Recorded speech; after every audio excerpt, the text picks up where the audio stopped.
Talking Reds. I'm Craig Hannan. I'm joined by Paul Senior today. No Gareth. I think he's marooned around the country somewhere, doing video bits for all of you lot for things that we've got planned for the new season. Liverpool at the weekend, first pre-season game. Always dead excited by them, Paul. Like, I think it's the time of the season when you've got the most hope, you've got the most expectation and excitement really, that you've got the new players that you get to see, some young ones that are going to be given a chance, and some ones that you've forgotten about. Like I saw Markovic's name on social media at one point last week, and I was thinking, didn't even know he still played for us. But yeah, I think. Did you watch the game? I've watched bits of it. Yeah, well, we were at the game. Me, Sean, and Gareth went down to Chester. Had a lovely day in the sunshine. And yeah, Liverpool won 7-0. Loads of goals. Chester weren't up to much. I think they're Conference North, possibly. So they were never going to really, give Liverpool a big test. And it's one of them ones where I kind of think that team like that are so excited about playing, the prospect of playing against Liverpool, and then whenever they have to play them in basically 30-degree heat, it must be absolute hell. A couple of talking points from the game, Paul. The first one, Daniel Sturridge comes on for the second half and looks the absolute business. 2 goals, an assist. He has a hand on a couple of the other ones. What's your thoughts on Sturridge coming back? He's never been a bad player. He's just never fit. So he looked fit physically. I actually I've seen the clips and stuff. I was one of them fools who watched England. So I was surprised at how well he looked, because he's been so injury prone. He's obviously spent a bit of the summer in the gym and trying to get himself ready. I think maybe having to go to West Brom, it was maybe a wake up call for him. Maybe he went to a side that finished bottom of the Premier League. I think in his own head, and quite rightly so, I would say that he sees himself as a player who play above that level. So I think maybe that was the wake-up call. You need to work harder, get in the gym, get yourself fit, and be able to be in the position where you're relied upon. I'm still not convinced that he can be relied upon. But I was thinking about it coming in today, like what do we do with Daniel Sturridge? So I think in our best 11, does Daniel Sturridge feature? No, I don't think so. Even if he's doing bits like he does the other day, it's great. But I still think Roberto Firmino plays ahead of him. But for me, I'm talking about him going to the team that finished 20th in the Premier League. A fit and firing Daniel Sturridge probably plays every week for 16, 15 of the Premier League sides, and then you could probably apply that to any league in Europe, and it's true. So he either needs to put himself in the shop window during pre-season. They'll come out, I'm sure, in a few weeks where there'll be the chat between Jurgen Klopp and Daniel Sturridge whether he features in his plans or not, and I'm sure that'll happen sooner rather than later. With America on the horizon. If I could guarantee that he was going to be fit for the rest of the season, I would be right. That's it, great. What a conundrum to have is that. If Roberto Firmino's not firing or something happens to Mane or whatever, that you've got him there in reserve. The problem is that he's there in reserve and he has to be fit for when one of the others isn't, and you can't guarantee that, and that's my big issue with him. I think that's been a problem throughout his Liverpool career, and I think we were saying when he was coming on at halftime, we said, imagine he comes on here and he just looks brilliant. Imagine he does that throughout the pre-season, and then he's given us something. He's given Jurgen Klopp food for thought, isn't it? Well, yeah, that's it, and I think that. That's the most frustrating thing about him, is that I felt as if I was over Daniel Sturridge, and I know it's only Chester they were playing, but he's like that girlfriend. You think, I'm over her, and then she walks in and you think, oh, she looks good here. Do you know what I mean? And that's exactly what he did. That's what he did. He scored goals. He just made it so effortless. And whenever you saw that in comparison to Divock Origi's first half and Dom Solanke, they both start up top together, and just didn't look up to it. Didn't look as if they were, they had a couple of chances. Just, there wasn't that same effortless sort of, the way that Sturridge just carried himself through the second half. In quality terms, there's no comparison. Yeah. In them two you mentioned and Daniel Sturridge, absolutely none. But at the point I think that I'll make will just remain the same. That if you can't stay fit, you're no good to us. There's going to be times where. I know, touch wood, it's not a long period, but one of our treasured front three will get injured, and we'll need someone to rely upon, and it's whether you can rely upon them. And I'm sort of at the point where I am over him. I'm looking on his Instagram less,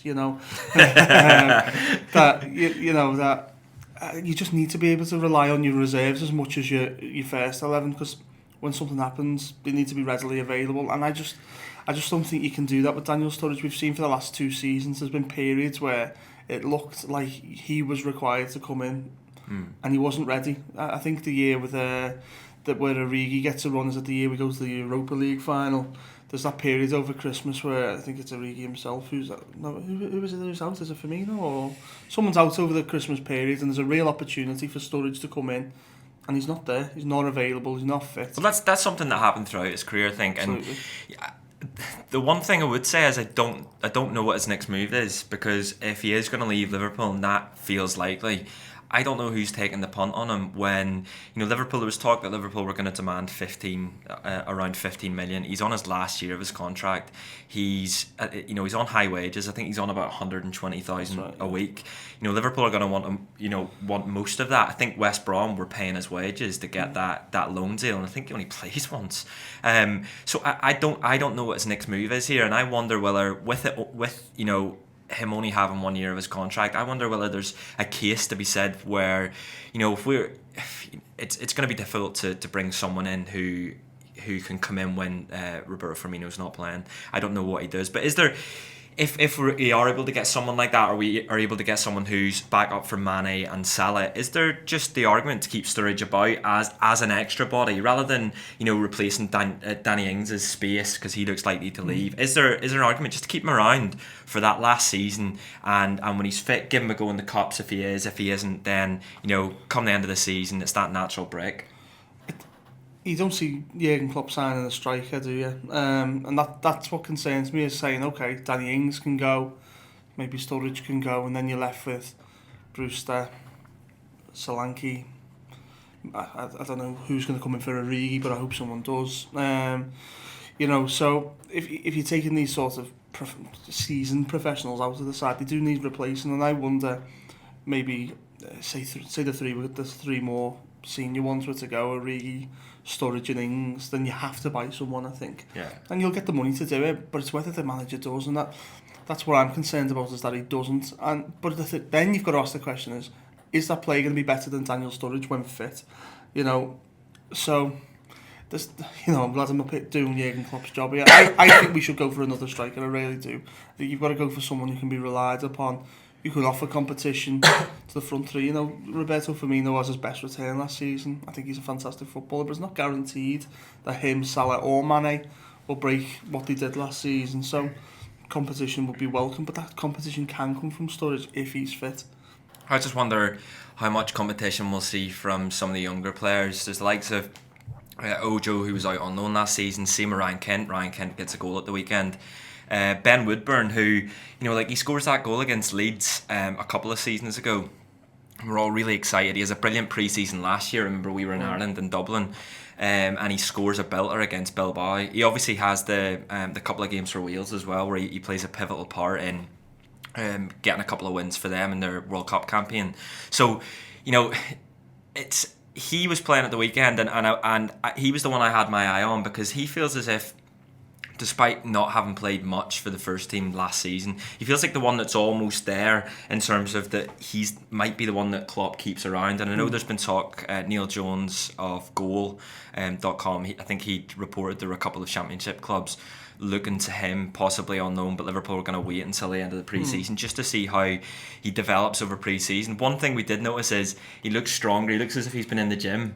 Liverpool might be waiting to see if they can get insurance on a certain footballer, or yeah. we can ignore a medical, maybe. I don't know. I think Liverpool are light in that area, in that creative midfield role. I think they're right. Someone even very late. It's August the 9th this year. The window's shut, isn't it? So someone late in the window may take him. But he was on the bench a lot last season. So we're not awash with these players. I wonder whether he stays until January, when you think Oxlade-Chamberlain will at least be back and maybe in a bit of rhythm, unless we can do some bits in the transfer window, which there's not even very many names out there at the moment. I'm taking over the gutter from Friday, and I'm scratching my head where to go with it already. So the World Cup will finish, and then I think the transfer market will go bang. And I think whether the likes of Ojo and Ben Woodburn move on will be determined once the merry-go-round starts. Yeah, I think like a lad like Woodburn seemed to be a casualty of the fact that we got knocked out of the Cups quite early, very much so. and he looked as if he was going to go on loan to Sunderland in January. That didn't happen because of what happens with Coutinho. So I felt a little bit sorry for him, and it'll be interesting to see what happens with him. Another one is Harry Wilson, who Harry Wilson's basically doing everything he needs to do to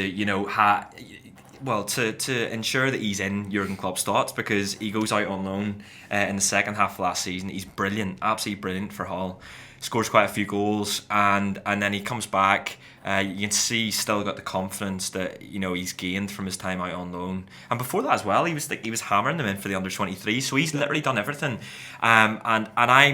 I just wonder if over the next few games, if he does put in the kind of performances that maybe we've seen for Hull last season, does that force him in as a backup? But again, it's that drop off from Salah to Harry Wilson, and that's a big risk in itself. The only thing with Wilson is, and I agree with that point entirely, that the drop off is perceived to be too big. The only thing with him is every obstacle someone's thrown at him, he's scaled it and exceeded. So go to Hull, see what you can do there. Well, he goes to Hull and he tears the place up. Come back and make an impression. Bang, first 2 goals, opens the score and scores another. Puts Liverpool 2 up before half time. He doesn't seem to fail at many things. You talk about the under-23 level. He seems to be the top scorer at every level. But I don't quite understand why everyone seems to have this resistance to let him take the next step. There must be something that they're saying that they don't quite like. I think you've got to keep him around and try him. The only argument to that is his stock is really high at the moment. There was a period for the likes of Patrick Roberts or Manchester City where his stock was high, and you're thinking, I wonder if they'll just cash in on him, but they send him up to Celtic and then he kicks on again. A Premier League move, I think that would be interesting, but I think you've got to think he's got to go to a club where they play the right way, where he's almost guaranteed to be a bigger fish, So I wonder whether his relationship with the guy up at Huddersfield, someone like that who plays in a similar style to Liverpool or whatnot, they might be the club for him. But I don't know. If we can't add to the attacking positions, it might just make sense to keep him around this year. Yeah, all of these lads will be in contention to play at Tranmere tomorrow night, which has been moved to tomorrow night from Wednesday because England are playing. We'll be at Tranmere. We should be getting quite a bit of video as well. Me and Wall should be down there. So we should have some nice bits for you on Wednesday as well. Some Birkenhead bits. Birkenhead bits. Write that down, Walshy, and we'll use that. You watched England on Saturday, didn't you? I did. Are you getting into it? Because I want to know what your thoughts are before the World Cup. Are you into it during the qualifying stage? Does it take? I'm not a complete anti-England. Yeah. But I've never been face paint. Yeah, if you know what I mean. I'm not. I'm sure we've seen Paul on Saturday in town with his England face paint on. No, I'm not quite at either end of the spectrum here. I'm sort of sat in the middle where I'm English. The national team I was allocated. I'm not that bothered by international football, but I'm really enjoying the tournament. If they win the World Cup, it's great. Why wouldn't it be good? It's good for Jordan Henderson, who's the Liverpool captain, that he's one of the stars of this. But I suppose I'll be made up if Dejan Lovren won the World Cup as well. I'd get over England pretty quick. So I don't know where I quite am. I'm getting more excited with every round. I'm enjoying this England team, and I know this line's been rolled out a lot, but it does feel different. They feel different as a group. There seems to be a lack of the usual bellendery that you see around the England squad. There's no egos. I think a lot of credit needs to go to Gareth Southgate for the way he's changed things up really quickly. I think even seen early on, it sort of turned my head a little bit the way he was handling the media days, and they had that big it was just like a gym, wasn't it, where they had 20 things set or 23 things up, and every member of the squad was there, and journalists could just go up to them openly and ask whatever they wanted. It does feel refreshed, even in them media days they were doing. I've seen Gary Cahill doing an interview, and you could just see they were so relaxed. They were playing table tennis and stuff like that. And I know this was what a lot of clubs do, but I read under Capello, Carragher was saying that it was boring. They spent a lot of time in the hotel rooms. And Southgate's really freshened it up. It does feel like a team, and it's a team that I think can genuinely now win the World Cup. Yeah, obviously that's easy to say now. They're in the last 4. but I don't think they should be intimidated by Belgium. These are players, and Mourinho said this before the tournament started, they're playing in the best league in the world every single week, they are at the top level. A lot of the top players are going deep in the Champions League as well. There's no reason England can't do well, and there's no reason now England can't win the World Cup. It's funny, we were going to the game in Chester, and at the train station there was just hordes of England fans coming into the city to watch it and hopefully celebrate after, and it's mad because I'm obviously not English, so it's like there's a party going on around me, and I'm not really invited to it. The last few years I've been dead jealous of the party you've been having, going and watching Northern Ireland, and it's nice to see how you can sort of feel that you can get involved, and I can imagine Wednesday night in the city or in the cities across nationwide, but that they'll just be full. It's good that the weather's perfect as well. I remember Euro '96. I think I was 9. And I remember watching England-Switzerland on a barbecue, and it was boss. There was a good vibe around the country for Euro '96, and it seemed to sour. It only picked up a little bit when England moved around the country, when Wembley had been knocked down. But with the weather, it's a good excuse to get out, have a pint, go finish work early, and enjoy the football as well. Because obviously it's a time with no club football on, so this is the only thing you've got. But it's been a really good World Cup, and I think hopefully England can get to a final and we can all have a big drink on Sunday. Like, you know what? I'd just like Kieran Trippier to just pull a little hamstring or something and let Trent in. Do you know what I mean? I think that's when I would start. I'd like him to stop having 3 fringes. I think it's really weird. Yeah, it is mad. Jordan Henderson apparently has a tight hamstring after the game of the weekend. He should still be involved. Hopefully he is. Reckon he just fancies Tranmere. Imagine he just turned up. Just chipped it. He's had a good World Cup, and I hope that he's maybe viewed differently after this World Cup by the wider public, because not even just within our fan base, like there's contrasting views on Jordan Henderson within our own fan base, never mind the wider public. But I would like a little bit more recognition for Jordan Henderson, and the way we talk about, I think someone mentioned it in the podcast before, where you always think that players in the opposition team are better than what they actually are because you don't watch them every week. Like Dyer, although he scores Dyer, whenever he scores the goal, the winning penalty, yeah, that's great. But he was absolutely crap when he came on in that game, and it just goes to show. And I think Harry Kane's been England's captain, but then you watch Henderson and he's literally captain, and you can see him talking to people, shouting, pulling them back into position. There's one where he blocks it. I watched in the highlights. He blocks Sweden from scoring, and then he's chasing it down. Then he gets it away, and then he's ordering everyone to get out. And he's being the captain without being the captain. Really, it's like Carragher, wasn't it? When Liverpool had 2 captains for a long time. Gerrard was more of a lead on the pitch, not necessarily the most vocal captain in the world, but it's nice to see that England they had that quandary whether it was going to be Harry Kane or Jordan Henderson, and Jordan Henderson has not took it poorly at all. If anything, he's stood up and shown the captain qualities that I'm pleased to see that he is as Liverpool captain. He's really growing as a footballer, and I think he had a good season last season. But as you said, it's last-ditch tackles. There's a thread I shared on Twitter yesterday, and it's Jordan Henderson can't do this, and then just videos of him doing it all World Cup. Jordan Henderson isn't defensively responsible. Bang, there he is with that last-ditch tackle for England at a pivotal time in the game. He's not creative enough. Little through ball that puts England in for a goal, I think, or for a penalty win or whatnot. He's been excellent. I think Harry Kane's the leading goal scorer in the World Cup. I think him and Kane have been England's 2 best players. Alongside probably Pickford now as well. I think he's having a good World Cup. But the rest of the country don't watch enough football. Sometimes you don't see enough of other people's players. So people pine for players of other clubs, but they forget what you've got. And when our lads are standing out so much at a tournament at the highest level, then hopefully it does, as you said, change the wider opinion of him, because he's a tremendous footballer, and I'm pleased he's with us. Yeah, it's nice to see people enjoying the World Cup and celebrating around the UK. Not nice to see some of the pictures and videos you've seen of England fans jumping. Well, they say footy fans. I reckon it's just people that have got on board with this World Cup and have gone out getting pissed and end up jumping through bus stops and jumping on cars and stealing ambulances and